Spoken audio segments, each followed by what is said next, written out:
You know that feeling? When you're in a dream, and it mostly makes sense, but something's just off. Hmm. Like, you're breathing underwater, no problem. Exactly.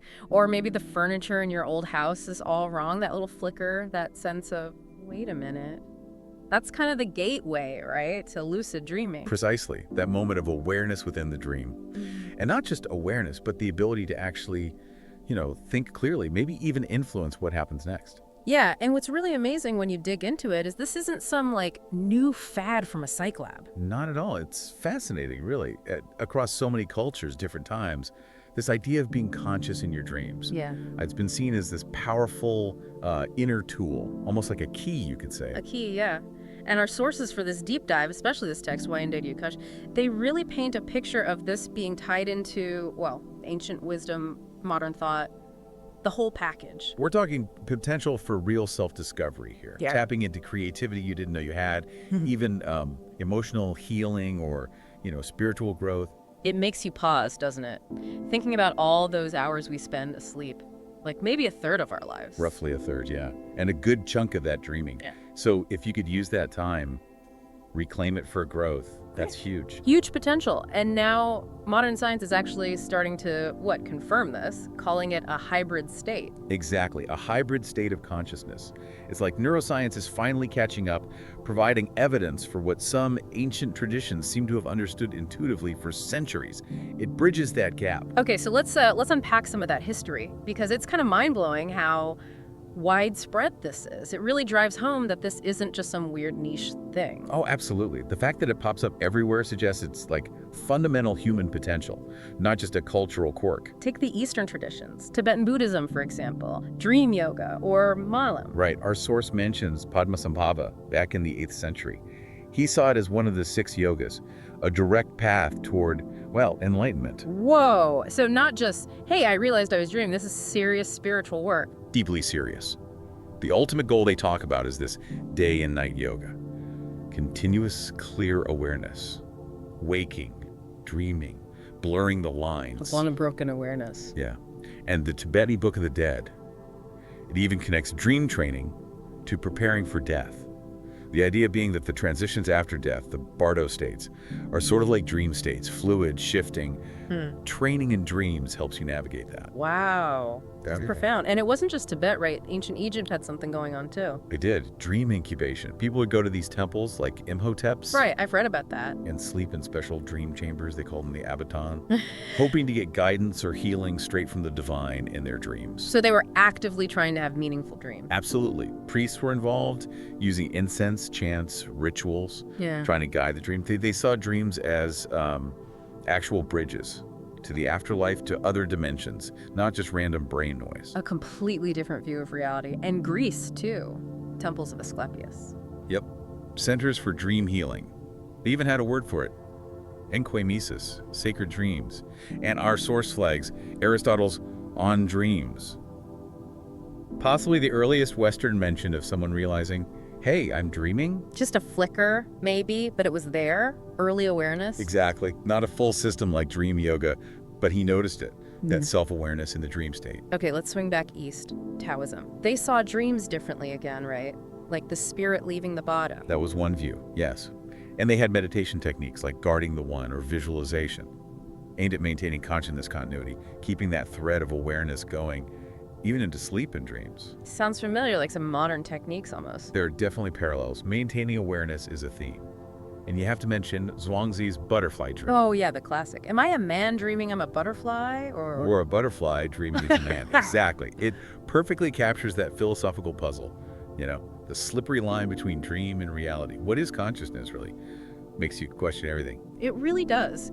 Okay, and Islamic Sufi traditions, they had a take too. Yes, Ibn Arabi. He talked about the barzakh, an intermediate realm, sort of. An intermediate realm. Like a liminal space, accessible through altered states, including dreams. For Sufis, lucid dreams could be sources of spiritual guidance, even prophecy sometimes. So dreams as a doorway again, accessing other levels of reality or insight. That's the idea. Not just internal chatter, but potentially connecting to something more. Okay, fast forward quite a bit. Modern Western history, it gets interesting here too. The Marquis de Saint-Denis. Ah, yes. Yeah. Late 19th century, he kept detailed records apparently for 20 years Yeah. of his own lucid dreaming practices, really dedicated. 20 years, that's commitment. It was foundational, really, bringing it into the open in the West. Then you have Freud, of course, the interpretation of dreams. Right, but he wasn't focused on lucidity itself, was he? More the symbolism. Mostly symbolism and unconscious desires, yeah. But he made dreams important, laid the groundwork for analyzing them seriously. And then Jung. He seems closer with his active imagination. Very much so. Engaging with unconscious imagery consciously in that borderline state between waking and sleep. He saw dreams as gateways to the collective unconscious. Huge potential for transformation. So actively working with the dream material. Exactly, a conscious interaction. It's a bridge towards lucidity, in a way. And then finally someone actually names it. Frederick von Eden. 1913. He coined the term lucid dream. And then the big breakthrough scientifically came later in the 70s. Stephen LaBerge at Stanford. The eye movement experiments. That's legendary. Absolutely pivotal, using eye signals because eye muscles aren't paralyzed in REM to prove people were consciously aware while verifiably asleep and dreaming. That brought it firmly into science. Took it from anecdote to demonstrable fact. Game changer. Totally. Open the floodgates for research. Okay, so this whole history, it leads to some pretty deep philosophical questions, doesn't it? Like, if you can be aware in a dream, what does that say about consciousness in the brain? It really challenges the simple idea that consciousness is just brain activity. If self-awareness can pop up in a brain state as different as dreaming, well, it suggests consciousness might be more flexible, maybe even more fundamental than we think. More fundamental. And that Buddhist idea that all reality is kind of illusory. Lucid dreams feel super real, but you know they aren't. It makes you look at waking life differently. Exactly. That direct experience, vivid, real-seeming, yet known to be unreal, it forces you to question the solidity of everyday reality. Milarepa's quote nails it. Daytime stuff, nighttime dreams, birth, death, all kind of illusory. It's wild when you connect that to, like, modern physics, quantum mechanics, the observer effect. The parallels are striking, aren't they? The idea that observation influences reality. In a lucid dream, your awareness, your intention, directly shapes the dream world. It's like a microcosm of that principle. Mind-bending stuff. Okay, let's shift gears a bit. Back to the science. This hybrid state, what's actually happening in the brain during a lucid dream? So, neuroscientifically, it is a mix. You're typically in REM sleep, but certain brain areas show activity much more like waking. Specifically, the prefrontal cortex, right? The part for, like, planning, self-awareness, critical thinking. That's a key area, yes. That heightened activity there is likely what underpins the lucidity, the sense of self, the ability to think clearly and make choices within the dream. It's like parts of your waking brain switch on. And gamma waves, I read those are really high frequency, linked to complex thought. Exactly. Gamma waves are associated with integrating information, higher cognitive functions, and during lucid dreams, they're significantly stronger than a normal REM, sometimes even similar to waking levels. Suggesting really active processing. Heightened processing, integration, consciousness. It fits the subjective experience of clarity and vividness people report. And LaBerge's eye signals were the proof of concept. So clever. Using those eye movements, the one thing you can control in REM. Brilliant methodology. It gave that objective anchor to the subjective report. Yes, I'm lucid now. Signals with eyes. Confirmed. Okay, what about brain chemistry? Neurotransmitters. Seems to be important too. Acetylcholine, which is linked to memory and consciousness, appears to be increased, while others, like serotonin and norepinephrine, involved in arousal, might be decreased. So like a specific chemical cocktail for lucidity. Potentially, yeah. That balance might create the right conditions. More acetylcholine for clarity, less of the others to maintain the sleep state but allow that awareness. Some people report substances that boost acetylcholine help with lucidity, which kind of supports this. Interesting. And psychologically, it connects to metacognition, thinking about thinking. That makes sense, doesn't it? Yeah. People who are often lucid tend to be more self-aware, more introspective in waking life too. That ability to observe your own mind seems to cross states. And memory's different too, right? You can remember waking life in the dream and remember the dream better after. Yeah, it's a unique relationship with memory. Accessing waking memories while dreaming and better dream recall afterwards. It's almost like a bridge between memory systems.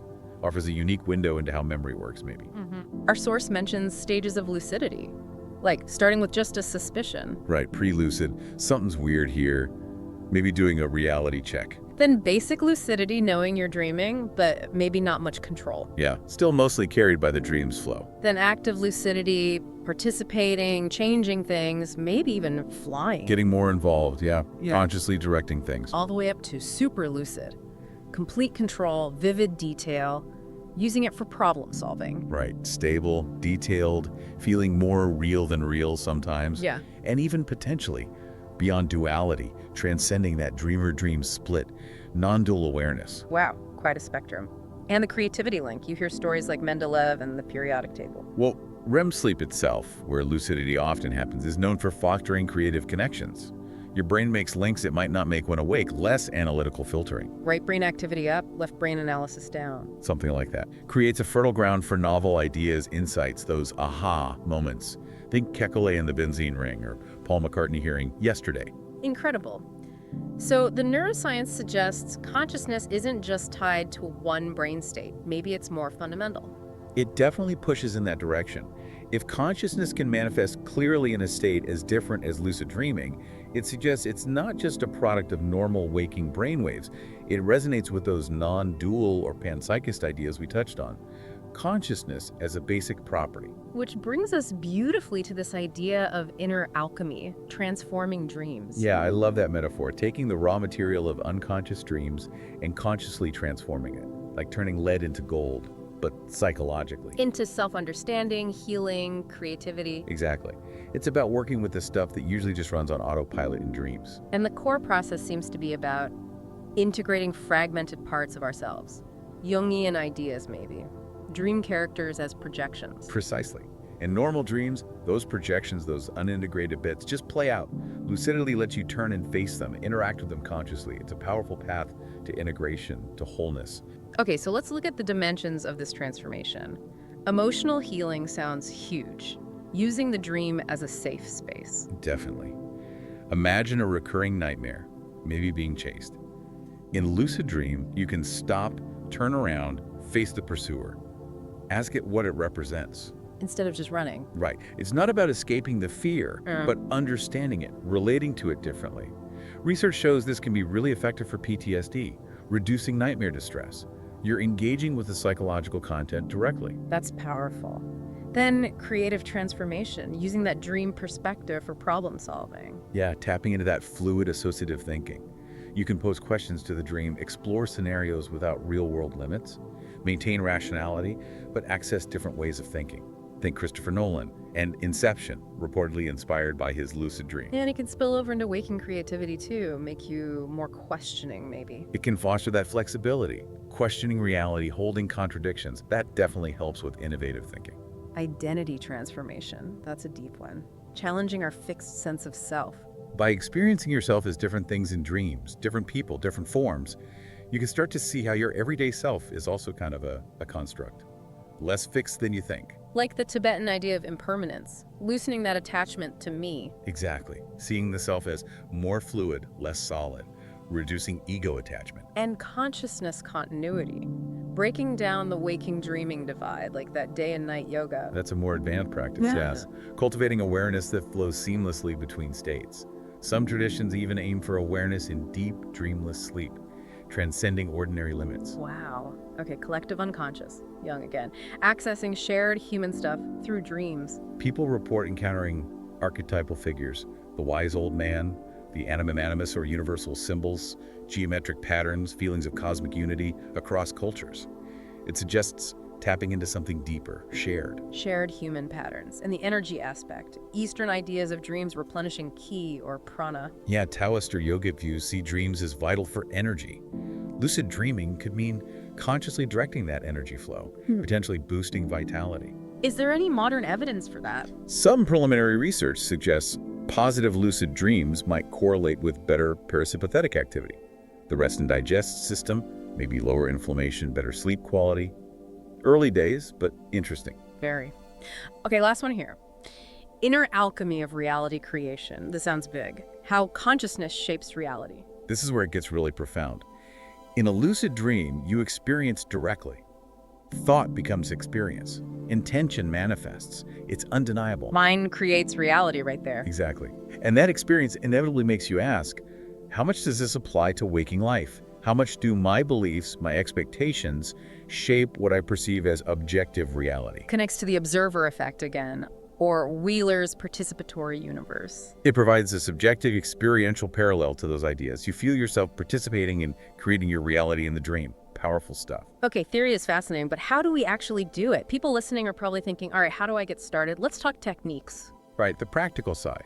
And the good news is, it is a learnable skill, not just some random talent. There are methods, tried and tested. Let's start with reality testing. Sounds simple enough. Just check if you're dreaming during the day. Pretty much. The goal is to build a habit, maybe 10, 15 times a day, especially when something feels odd or your emotions shift. Genuinely ask yourself, am I dreaming? Then do a test. Like trying to push a finger through your palm or Quiet. checking a clock. Yeah, things that work differently in dreams. Text might shift if you look away and back. Clocks go haywire. Physics might be wonky. The key is doing it sincerely, really questioning, not just going through the motions. That habit hopefully carries over into your dreams. Makes sense. Consistency and sincerity. Okay, next. Wake back to bed. WBTB. Waking up intentionally. Yes, leveraging your sleep cycles. You have more REM sleep later in the night. So you set an alarm maybe 4.5 to 6 hours after falling asleep. Wake up briefly, then go back to sleep. Right, stay awake for maybe 20, 40 minutes. Do something quiet related to lucid dreaming. Read your dream journal. Meditate on your intention. Then go back to sleep, focusing hard on, I will realize I'm dreaming. Why the wakeful period? It slightly increases alertness without fully waking you, making it easier to enter REM with that awareness intact. It's quite effective, actually. Research shows high success rates, often combined with other methods. It's like mild mnemonic induction of lucid dream. Exactly. Stephen LaBerge's technique. This one's all about intention, using memory. How does it work? You think about a recent dream. Identify your personal dream signs, recurring things, people, feelings. Then before sleep, you set a strong intention. Next time I see dream sign, I will remember I'm dreaming. And repeat it, like an affirmation. Yeah, repeat the phrase, maybe 15, 20 times. But crucially, feel the intention. Visualize yourself becoming lucid in the dream. It's about programming your mind, setting that expectation strongly. Combined with WBTB, it can be very effective. Okay, now wild. Wake-initiated lucid dream. This sounds like the advanced level, going straight from awake to dreaming, consciously. It is more challenging. Definitely takes practice. You relax your body completely, but keep your mind alert.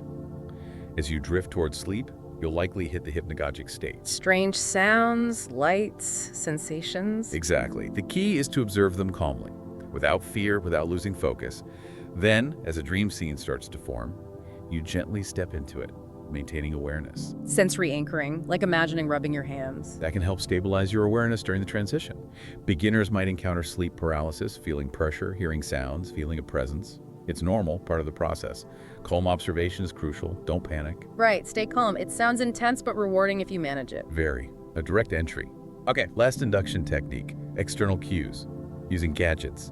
Yeah, things like light masks that flash gently during REM or sound cues from an app. The idea is the external stimulus becomes a signal in your dream. A prearranged trigger to do a reality check. Exactly. You practice recognizing the light flash or sound as a cue when you're awake. Effectiveness varies. Maybe a 20-30% boost for some. Can be helpful, maybe less reliable long-term than intention-based methods. Okay, so those are ways to get lucid. What about using lucidity? Creative problem solving. How does that work in practice? You define your problem clearly beforehand. Maybe simplify it to a question. Focus on it before sleep. Use mild with the intention. In my dream, I'll explore solutions for X. Then, once lucid, Ask the question out loud in the dream. How can I solve this? Or what am I missing? Let the dream respond. Answers might be symbolic, weird even. Record everything immediately when you wake up. Don't censor it. because REM sleep helps make those distant connections. Exactly. It's great for nonlinear solutions. Emotional healing, nightmare transformation. How do you approach that lucidly? Again, preparation is key. Identify the nightmare theme. Maybe visualize a different outcome while awake. Set the mild intention. When nightmare element appears, I'll know I'm dreaming. And in the dream, Face the threat. Don't run. Ask it what it represents. Try compassion. Send love even. Or consciously change the scene. Summon a helpful figure. It's about shifting your relationship to the fear. facing it, not escaping. Research backs this up for PTSD. Yes, studies show lucid interventions reduce nightmare frequency and distress. It's about integrating that psychological content. Skill practice, mental rehearsal in dreams, how effective is that? Surprisingly effective, especially for cognitive or strategic parts of a skill. Identify the skill, sports move, musical piece, public speaking. Practice it mentally while awake, noting the sensations. Then, in the lucid dream. Use my LD. I will practice skill and feel the details. Create the right dream environment. Focus on the feeling, the flow. Practice in slow motion, maybe. Imagine a master guiding you or being the master. And brain scans show similar pathways activating. Research suggests so, yeah. Mental rehearsal, including in dreams, seems to strengthen neural pathways, maybe 15-25% performance improvement reported in some studies. Best for creative, intuitive, or strategic skills. Okay, exploring extrasensory stuff, flying, teleporting. What's the point if it's not real? It's about expanding your sense of possibility, challenging limitations. Stabilize the dream. Start small, big jumps, then try flying. If you hit resistance, ask the dream how to do it. Use intention, not force. Declare, I can fly. So it stretches your mind? Exactly. That feeling of freedom, of breaking perceived laws, can boost confidence and creativity back in waking life.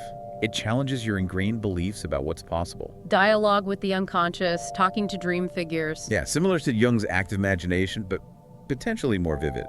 Prepare a question or issue. Once lucid, state your intention to talk to your inner wisdom. Summon a guide, ask the dream to manifest wisdom, or ask a character what they represent. And just listen. Ask open questions. What do I need to know? What insight is hidden here? Be curious. Responses might be symbolic, feelings, changes in the scene, not just words. Note it all, accessing deeper psychological content. Spiritual exploration. This sounds like going really deep. It can be. Clarify your intention, a specific question, or maybe seeking oneness, non-duality. Meditate beforehand to center yourself.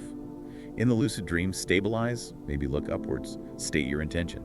Show me my highest self, or let me experience oneness. And then what? Less doing, more being. Often, yes. Reduce control, follow light, enter tunnels, merge with the environment. Focus on observing, being present. Can lead to profound states, peak experiences. Very transformative, but allow integration time afterwards. Wow. Finally, reality creation practice. Exploring how thoughts shape the dream. Right. Observing directly how your expectations change the dream environment. Try holding contradictory ideas. Change gravity, time. Practice manifesting objects with intention. See how it mirrors your waking thought patterns. So it's an experiential lab for the observer effect almost? In a psychological sense, yes. It makes the power of belief visible. Seeing how easily beliefs shape the dream helps you question limiting beliefs in waking life. That's powerful for growth. So wrapping this all up, lucid dreaming really seems like this incredible intersection. Ancient wisdom, modern science. It truly is a frontier of consciousness exploration. The potential for creativity, healing, skill development, just pure exploration. It's vast. Yeah, and science is increasingly backing it up. Brain activity changes, benefits for nightmares, cognition. Yeah, the research is growing and generally supportive. Understanding the brain-mind link here is fascinating. And philosophically, spiritually, it's this direct experience of consciousness, how reality gets shaped. Blurs that line between waking and dreaming. It really does. It makes you question the nature of experience itself. But it takes work, right? Patience, persistence. It's not instant. Definitely not. Weeks, months maybe for stable lucid dreams. It's a skill to cultivate. But once you have it, it's a lifelong resource.